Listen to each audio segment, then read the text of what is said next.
رجب بسمع عمول بالرجب በሰሜን ሸዋ ደራ ወረዳ አንድ ወጣት በታጣቂዎች ተይዞ በአሰቃቂ ሁኔታ ሲገደል የሚያሳይ ተንቀሳቃሽ ምስል በማህበራዊ ሚዲያ ላይ ከታየ በኋላ በርካቶችን አስቆጥቷል።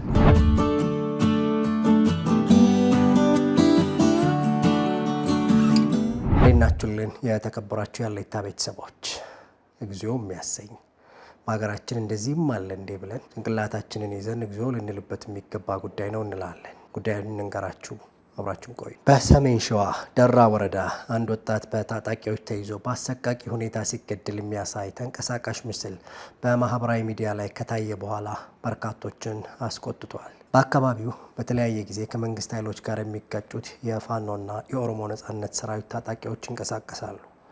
ጉዳዩን በሚመለከት ቢቢሲ ኦሮምኛ ያነጋገራቸው ግለሰቦች ግድያው የተፈጸመው በአካባቢው በሚንቀሳቀሱ የፋኖ ታጣቂዎች መሆኑን ይናገራሉ። ድርጊቱ የተፈጸመው ከ2 ወራት በፊት ነው የሚለው ዳንኤል ገመዳ ወደ ሰሜን ሸዋ ደራ አካባቢ አምርቶ የሟችን ቤተሰብ ማነጋገሩን ለቢቢሲ ገልጿል። ግድያው የተፈጸመው ወጣት ደረጃ ማረ ተስፋ እንደሚባልና የ10ኛ ክፍል ትምህርቱን አጠናቆ የሄደ እንደነበረ ዳንኤል ጨምሮ አስረድቷል። በሰሜን ሸዋ ደራ ወረዳ የኦሮሞ ነጻነት ሰራዊት እንዲሁም የፋኖ ታጣቂዎች የሚንቀሳቀሱበት ሲሆን በተለያየ ጊዜ ከመንግስት ኃይሎች ጋር ይጋጫሉ። ቢቢሲ ከኦሮሚያ ኮሚኒኬሽን ቢሮ ኃላፊ አቶ ኃይሉ አዱኛ፣ የደራ ወረዳ አስተዳደርና የጸጥታ ኃላፊዎች ግድያውን በተመለከተ ምላሽ ለማግኘት ያደረገው ጥረት ለጊዜው አልተሳካም።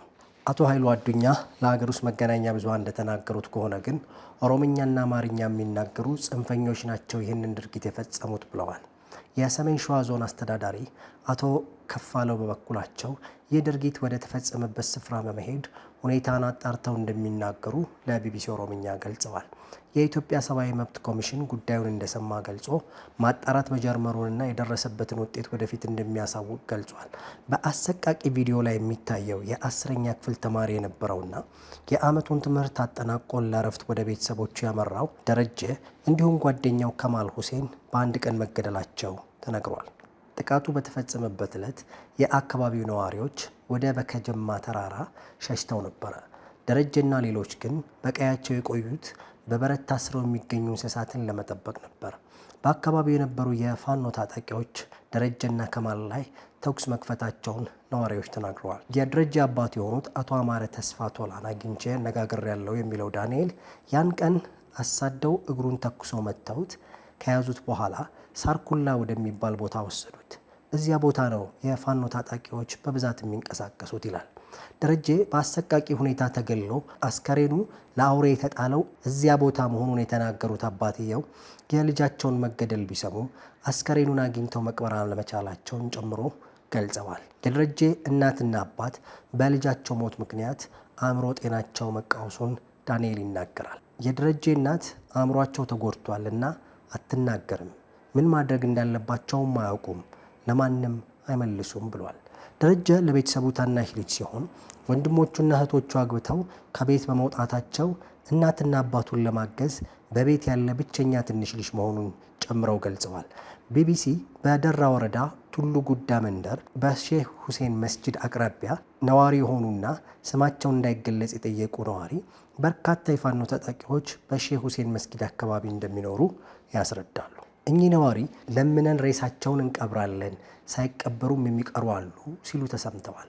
በአካባቢው ባለው ተደጋጋሚ ግጭትና ጥቃት የተነሳ ያመረቱትን ምርት መቃጠሉን የሚናገሩት እኚህ ነዋሪ ከየቤታቸው ሸሽተው መሄጃ ያጡ ነዋሪዎች በመስጊድ ዙሪያ ተሰብስበው ለመኖር መገደዳቸውን ገልጸዋል። እኚህ ግለሰብ አክለውም ታጣቂዎች ደረጀን ለመግደል ሲይዝቱ እንደነበር መስማታቸውን ጨምረው ተናግረዋል። በተጨማሪም የፋኖና የኦሮሞ ነጻነት ሰራዊት ታጣቂዎች ከመጡ ደግሞ ቤት ያቃጥላሉ፣ ይዘርፋሉ፣ ይገድላሉ ሲሉ ነዋሪዎች መናገራቸውን ዳንኤል ይናገራል። ለዚህ ማሳያ አንድ የአካባቢ ነዋሪ ፋኖ ታጣቂዎች ወደ ቤት መጥተው እንደነበረ ገልጸው ባለቤቴ እና አማቴ ቤት ነበሩ። አማቴ ልጄን ደብቃ ከአባቷ ጋር ወጥታለች ብላ አሸሸቻት። እርሷንም መተዋት ባለቤቴን ይዘዋት ወጡ ይላሉ። ግለሰቡ ባለቤታቸውን ለማስለቀቅ 10,000 ብር ቢከፍሉም ከቀናት በኋላ ግን ባለቤታቸው በታጣቂዎች መደፈራቸውን መስማታቸውን ለቢቢሲ ኦሮምኛ ተናግረዋል። መጀመሪያ እንደተደፈረች ደብቃይ ነበረ። ነገር ግን የአካባቢው ሰዎች ማውራት ሲጀምሩ ነው ለእኔ ነገረችኝ። እኔ እንዲለቋት ብዬ 10 ሺህ ብር ከፍዬ ነበረ ይላሉ።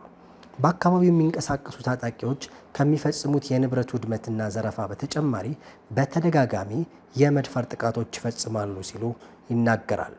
በአካባቢው የሚንቀሳቀሱት ታጣቂዎች አርሶ አደሮች ያመረቱትን ዘርፈው የተረፈውን በማቃጠላቸው በአሁኑ ጊዜ የሚበላ ነገር በእጃቸው አለመኖሩን ይናገራሉ። በፊት በዘርና በሃይማኖት ሳንከፋፈል አብረን እንኖር ነበር የሚሉት እኚሁ ግለሰብ በጾም ወቅት አብረን ጾመን ነበረ፣ በኢሬቻ ጊዜ እንኳን ከአማራ ተወላጆች ጋር አክብረናል ሲሉ በአካባቢው የሚኖሩ ማህበረሰብ የነበረበትን ትስስር ይገልጻሉ። አሁን ግን እነዚህ ታጣቂዎች መጥተው አብረን የምንኖረውን ሰዎች በእኛ ላይ ያስነሱብን በማለት የተለያዩ ሰቅጣጭ ጥቃቶችና ግድያዎች መፈጸማቸውን ለቢቢሲ ኦሮምኛ በዝርዝር አስረድተዋል። ሌላው የደራ ወረዳ ነዋሪ በበኩላቸው ከፍርሃት የተነሳ ማገዶ ለመልቀም እንኳን የምንሄደው በጋራ ነው ይላሉ። ለዚህም ምክንያታቸውን ሲያስረዱ ምናልባት አንዱ እንኳን ቢያዝ ጮኸን ለማስለቀቅ በሚል ነው በጋራ የምንሄደው ይላሉ። ቢቢሲ ያነጋገራቸው ነዋሪዎች በቀን አንድ ጊዜ እንኳን ለመመገብ እንደሚቸገሩ ይገልጻሉ። ባለፈው ዓመት መንግስት የእርዳታ እህል ወደ ስፍራው ቢልክም በአካባቢው በሚንቀሳቀሱ ታጣቂዎች እጅ መግባቱን ይናገራሉ። መንግስት ጉዳዩን በሚመለከት እስካሁን ድረስ ያለው የለም። በኦሮሚያ የተለያዩ አካባቢዎች በታጣቂዎች በሚደርሱ ጥቃቶች የተነሳ በርካቶች ተገድለዋል፣ በሺዎች የሚቆጠሩ ደግሞ ተፈናቅለዋል። የፌዴራል መንግስት ከኦሮሞ ነጻነት ሰራዊት ጋር የገባውን ግጭት በሰላማዊ መንገድ ለመፍታት ለ2 ወራት በታንዛኒያ ያካሄደው ድርድር ያለ ውጤት መጠናቀቁ ይታወሳል። ውድ የሀሌታ ቤተሰቦች እነዚህን መሰል አሰቃቂ አደጋዎችን ስንመለከት ያለንበትን ቆም ብለን እንድናስብ እምነት፣ ባህል፣ ኢትዮጵያዊነት የተሰኙ መልካም ነገሮችን ትተን በዚህ አይነት መንገድ መጨካከናችን በጣም የሚያሳዝን ነው። ለቤተሰባቸው መጽናናት እንመኛለን። ሰላም እንሁን። ሰላም።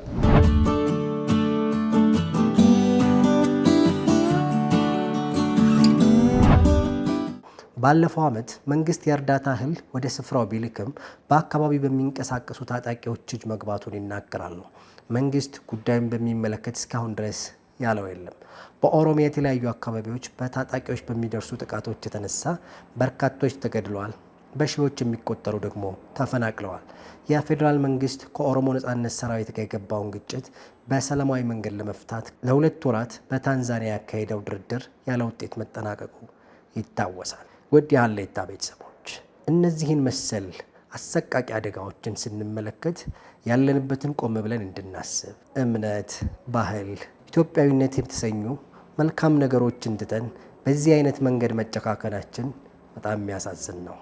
ለቤተሰባቸው መጽናናት እንመኛለን። ሰላም እንሁን። ሰላም።